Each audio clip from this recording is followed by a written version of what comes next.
Hello, bolewwan kiyya nageenya gooftaa isin haa baay'atu akkam jirtu fayyaa nagaa keessanii. Ani jira obboleettiin keessan galata Waaqayyoo baga jiraattanii. Waaqayyoo koo baga isin jiraachisen jedha. Baga har'a geessanii Waaqayyo isin haa eebbisu. Fuula haaraa walitti deebinee jirra. Akkuma isinuu jettanii Waaqayyo isin salphisu sodaatiin Waaqayyo jira Rabbi si haa fayyisu. Jettanii akka amantaa keessatti naa kadhattanii waan tokkichi isin haa eebbisu eebbifama. Idimeen keessan naaf haa dheeratu naa jiraadha obboleewwan koo.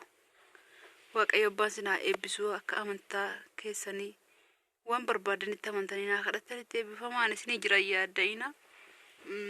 Isin dubbisee hin beeku samuuna kana gaa xiqqoo erga dahee Waaqayyoof haa galatu gammadanitti argitaniittu.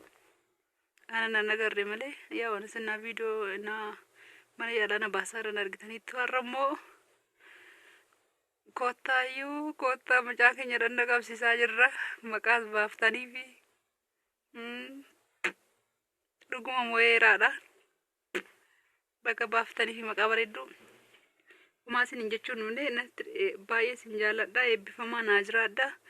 Mucaa kana biraa fuudhanii deemanii waan biraa miti danna qabsiisuu deemanii. Baay'ee bakka wantu natti fakkaate manni maazirii hojii fuudhanii deemanii soorsaa maazirii fa'a danna qabsiisuu dhaqanii garuu baay'ee natti dhadhaga'ame.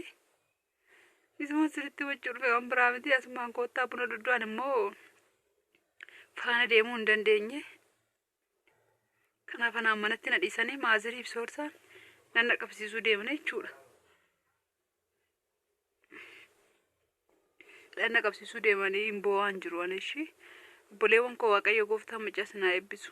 Allaan isin haa eebbisu rabbiin itti amantaa warra amantaa biraallee warra amantaa ortodoksii illee waan isin itti amantan Waaqayyo waan biraa isin hin jedhu ani. Umurii keessanii fi idimee keessan haa dheeressu Waaqayyo fayyaa isin haa kennu Waaqayyo naa jiraadha. Kanaafuu ani isin homaan jedhu miti amma kunoo dhukkuba malee Waaqayyoof haa galatu. Sini irraa hafeen jira irraa sini hafeera yaaddoo qoonnumaa Waaqayyoo dabarseera kadhannaan keessan na ilaalafatti hin banne. Opereeshinii aanilas daawwiyyuu madaan ta'e qanii eeggatee qoora dhukkubni sun immoo ollaa seenee jira erga ndahee galee gadda gaafa hojjaa lamaanii ollaa deebi'e jechuudha. Halkan sa'aatii torbatti ol deebi'e iddoo masaa baqaqee malee iddoo manni ol deebi'e santu iddoo manni irra taa'e santu baqaqee malee ol seenee torbanitti. Ennaa yaadda'inaa isinii jira Waaqayyo isin haa eebbisu jiraadha. Sinan jaaladha. Fuula koo nagarre erga gaafa nda'eeti kanaaf isin bira dhufe malee viidiyoo waraabuu hin dhufne. Homaan taane amma fayyumaan ishee waan mucaa kana biraa beeknatti dhadhaga'ame lammanni immoo yaada dhukkubichuma madaaruma malee. Ani isinii jira naa jiraadha dhimmiin keessan haa dheeratu ishee sinan jaaladha. Anis immoo qaxaroon qabaarra mana yaalaati yoo dandeenye naqa dhaquun gosa immoo waan hafu miti. Waan isaan qaxaraniif hin beeku. Amma ganama kana garuu mucaa koo fuudhanii deemanii baay'ee natti dhaga'ame isin jechuu dhufe. Fuula koos ilaalaa kunoo maan taane isinii jira. Kunoo ani fayyuma kooti. Isinin jira Waaqayyo isin haa eebbisu naa jiraadha.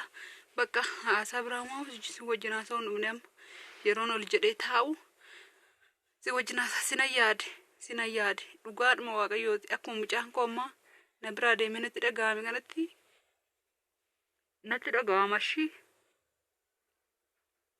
sinan yaade baga naa jiraattani.